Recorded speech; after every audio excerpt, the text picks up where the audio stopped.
But Congressman Nadler's not alone. Many of his colleagues are making similarly mealy-mouthed comments supporting President Biden, while having very different feelings privately. And it all strikes me as pretty hypocritical, right?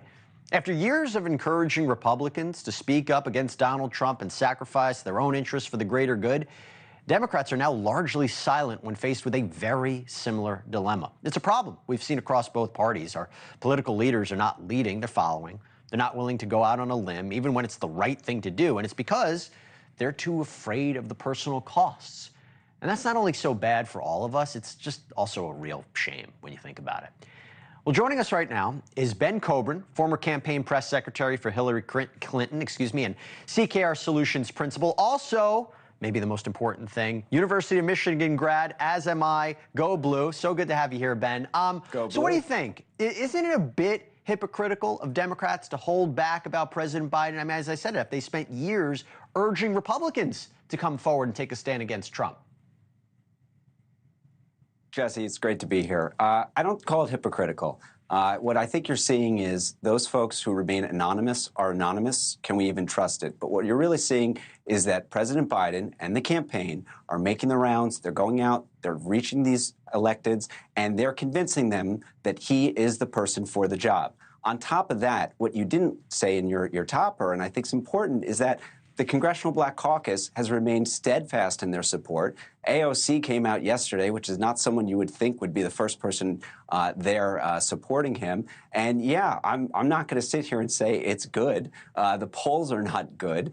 You laid it all out there very, very well. But I think it's a little bit over the top to suggest that there is some hypocritical mass issue, whereas, you know, it's true. In the Republicans, when it came time for Trump, we certainly didn't see any of those elected stand up to him. But behind closed doors, we heard from tons of them how he wasn't fit for office, how he shouldn't be running, how we'd be better off with a different president. And so I think everyone needs to take a step back for accusing the Democrats on being hypocrites right now.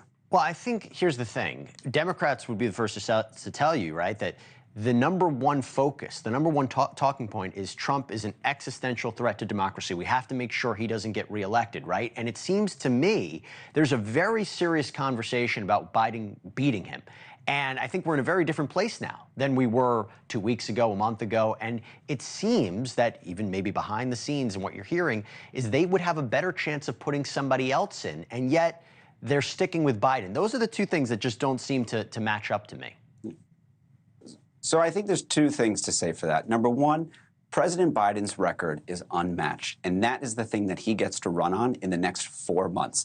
Any other candidate who were to come in does not get that record. We could spend all day ticking off numbers about the economy, about jobs created, about unemployment, about wages.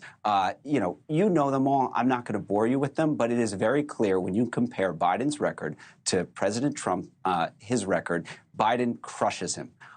What we don't know, and I think that's really important here in a sober analysis, is yes, there could be excitement about the empty vessel that we don't know who that other candidate could be. But on the other side, there are tons of risks where you don't dig into their record. You don't actually have what we do here, which is two known presidents. It's the first time in modern history where we don't have to ask, what will that candidate be as president? How will they be? We know. We saw what Donald Trump was. To push you back on that a little bit, do we really know what another 4 years of President Biden would look like? And I'm not going to fight you on the record, but I think the same thing as when President Biden spoke to ABC News' George Stephanopoulos.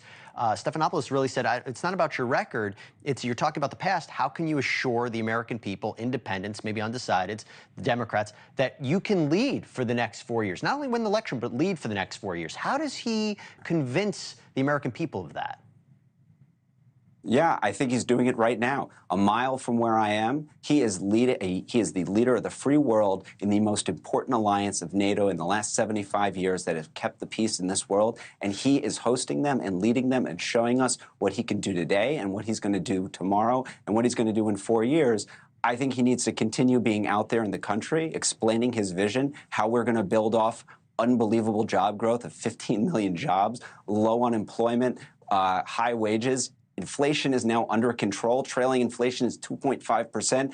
These are things that on the trail need to resonate. I mean, look, Americans have There are more Americans who have health care today than in the history of the United States. That is a very powerful thing. Now, I get it. There is a lot there. There are a ton of challenges. Those polls are scary. Yeah. If, in fact, the election was tomorrow, he would lose. I get that. But you that's hope the that thing, in 4 Ben, years. Ben, you laid out a very well-reasoned analysis of the achievements, but the problem is, are people looking at that as opposed to what they're looking at with the president? Thank you for watching. Go to newsnationnow.com to find News Nation on your cable provider. And don't forget to click the red subscribe button below to get more of News Nation's fact-driven, unbiased coverage.